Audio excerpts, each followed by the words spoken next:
আসসালামু আলাইকুম। সবাইকে শুভেচ্ছা জানাচ্ছি। মাসুম মাহবুব দেখছেন ওপেন দ্য ইউটিউব চ্যানেল এবং মাসুম মাহবুব ফেসবুক পেজ।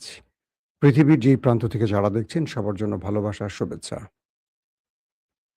প্রচুর ফেক আইডি ছড়িয়ে গেছে আমার নামে। এখন যে ভিডিওটি দেখছেন, ধরেন এই ভিডিওটি ফেক আইডিতে আপনি হয়তোবা দেখতে পাচ্ছেন। যদি আপনার চ্যানেলটির নাম ওপেন দ্য আইস না হয় ইউটিউবে, আর ফেসবুকে যদি মাসুম মাহবুব ফেসবুক পেজ না হয়, একবার চেক করবেন। ওইটাই ফেক আইডি। যারা চুরি করে ভিডিও তারা এই শব্দটুকু এডিট করে ফেলে দেয়। আমি আজকেও দেখলাম কয়েকটা চ্যানেলে। তো ইতিমধ্যে আমার অ্যাডমিন চ্যানেল বা অ্যাডমিন প্যানেল আবার বসছে নতুন করে। ৭ টাতে স্ট্রাইক মেরেছে। আরো সিরিজ আছে। ভাই, যারা কষ্ট করে চ্যানেল বানাচ্ছেন আর চুরি করে ভিডিওগুলো দিয়ে স্ট্রাইক খাচ্ছেন, আপনাদের কি লাভ হচ্ছে? কোনো লাভ হচ্ছে না পরিশ্রম করে। সবগুলো এখানে ধরা পড়ে। আপনারা যখন ব্যাকগ্রাউন্ড চেঞ্জ করেন বা কোনো একটা সফটওয়্যার দিয়ে আপনারা এডিট করে চেহারা ঘোলা করেন, ডানটাকে বাম করেন, পিছেরটাকে চেঞ্জ করেন, ক্রোমা করেন, গ্রিন স্ক্রিন চেঞ্জ করেন, যেটাই করেন এখানে ধরা পড়ে আমাদের সামনে। অনেকটাকে মানবিক কারণে দেই না, অনেকটাকে বাধ্য হয়ে দেই। সবগুলো ভিডিও চুরি করে যখন আপলোড দেন, মানুষ বুঝতে পারেন, আমাকে প্রতিদিন কমেন্ট করে, "ভাই আপনার কয়টা চ্যানেল?" আমি কি জবাব দেব? সো আপনারা একটু সতর্ক, যারা ভিডিও দেখবেন একটু সতর্কভাবে দেখেন যে কোন চ্যানেলে দেখছেন। আমার চ্যানেলের পুরো ডাটা ভালো করে চেক করে নিয়েন। আসেন অনেকগুলো গুরুত্বপূর্ণ খবর দেব। আপনি তো কোনোদিন কমেন্ট পড়েন না আমাগো। আহাহা! ভাই, আপনার কমেন্ট পড়লাম তো না? আর তো অভিযোগ দিতে পারবেন না আমার বিরুদ্ধে। আসেন কয়েকটা গুরুত্বপূর্ণ খবর দিই। একটা হলো আমেরিকা, ইসরায়েল তাদের মধ্যে টানাপোড়েন শুরু হয়ে গেছে। ইরানকে নিয়ে টেনশন বাড়ছে আর ইরান একটা বড় যুদ্ধের প্রস্তুতি নিচ্ছে। নাম্বার 2, ভারতের অরুণাচলে বিশাল অঞ্চল দখল নিয়ে ফেলেছে চীন। ভারত কি করছে আর কি বলছে? আর সবচেয়ে ইম্পোর্টেন্ট গুরুত্বপূর্ণ খবর, বাংলাদেশের সেনাবাহিনীর নতুন ব্যাটালিয়ন, নবগঠিত ব্যাটালিয়নের ৪টি কোম্পানির নাম হলো ইসলামের ৪ খলিফার নামে। ভারতের পেছন থেকে ধোঁয়া বেরোনো শুরু হয়ে গেছে। আসেন আগে বাংলাদেশের খবরটা দিয়ে শুরু করি। আমার দেশের সংবাদটা আমার ভালো লাগে আগে বলতে। যারা লাইভটায় পরে যোগ করবেন তারা ১ম এ দেখে নেবেন। বাংলাদেশের ১ম যে ব্যাটালিয়ন, সেই ১ম ব্যাটালিয়নের ৫ টি কোম্পানি রয়েছে। এই ৫ টি কোম্পানি আমাদের বীরশ্রেষ্ঠ মানে মুক্তিযুদ্ধে অবদান রাখা ৫ জন বীরশ্রেষ্ঠ বা শ্রেষ্ঠ মুক্তিযোদ্ধার নামে যারা সেনাবাহিনীর, তাদের নামে নামকরণ করা হয়েছে। জাহাঙ্গীর, এরকম আরো অনেকের নাম আছে। ৫ টি কোম্পানি ১ম ব্যাটালিয়নের। সাম্প্রতিক নবগঠিত যে ব্যাটালিয়ন, ব্যাটালিয়ন 2 বা ২ নম্বর যে ব্যাটালিয়ন আমাদের, সেই ব্যাটালিয়নের আরো ৪ টি নতুন কোম্পানি করা হয়েছে। আমাদের সেনাপ্রধান ওয়াকারুজ্জামান তার প্রশিক্ষণ এবং গার্ড অফ অনার নিয়েছেন, সেখানে গেছেন। তিনি পুরো বিষয়টি পর্যবেক্ষণ করেছেন। আর সেই ৪ টি কোম্পানি ২য় ব্যাটালিয়নের ৪ টি কোম্পানি যাদের নামকরণ করা হয়েছে ইসলামের বা খোলাফায়ে রাশেদিনের ৪ খলিফার নামে। একজন হযরত আবু বকর, সেটার নাম হলো আবু বকর কোম্পানি।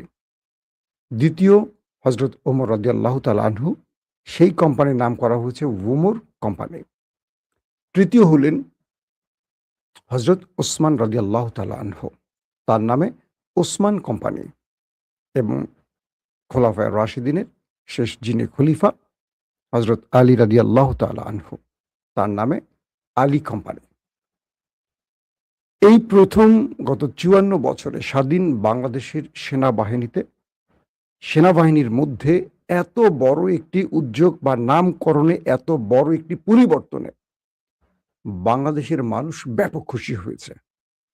সাম্প্রতিক সময়ে আমাদের সেনাপ্রধান ওয়াকারুজ্জামান তিনি হজ করে এসছেন, তার মুখে কাঁচা পাকা দাড়ি দেখা যাচ্ছে। এটি বাংলাদেশের মানুষের হৃদয়ে আরো বেশি আশার আলো তৈরি করছে। কারণ গত ১৫ বছরে এই সেনাবাহিনী আমাদেরকে যথেষ্ট কষ্ট দিয়েছে।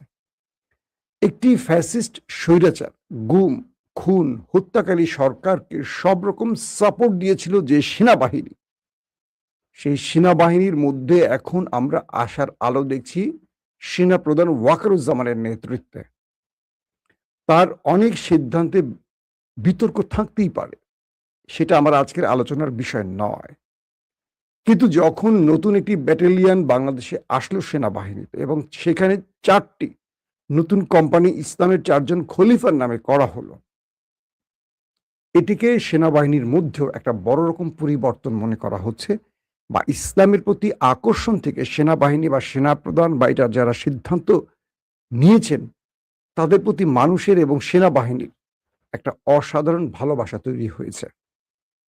যখন বাংলাদেশের সেনাবাহিনী এমন সিদ্ধান্ত নিচ্ছে, তখন কে প্রধানমন্ত্রী? আমাদের জিয়াউর রহমানের সন্তান, প্রেসিডেন্ট জিয়াউর রহমানের সন্তান জনাব তারেক রহমান।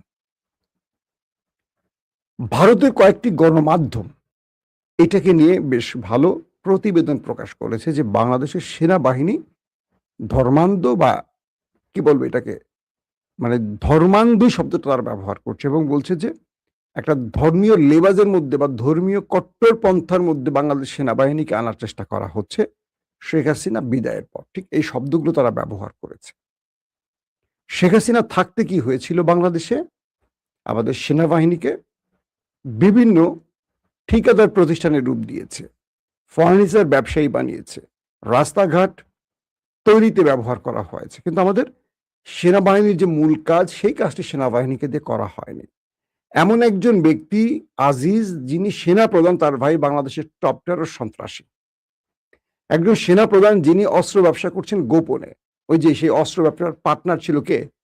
আমাদের সামি ওরফে, কি জানেন তো আপনারা, আল জাজিরার সেই কুখ্যে মানে কথিত সাংবাদিক জুলকারনাইন সিয়ার, যিনি কিন্তু মূলত অস্ত্র ব্যবসা করতেন আজিজের সাথে।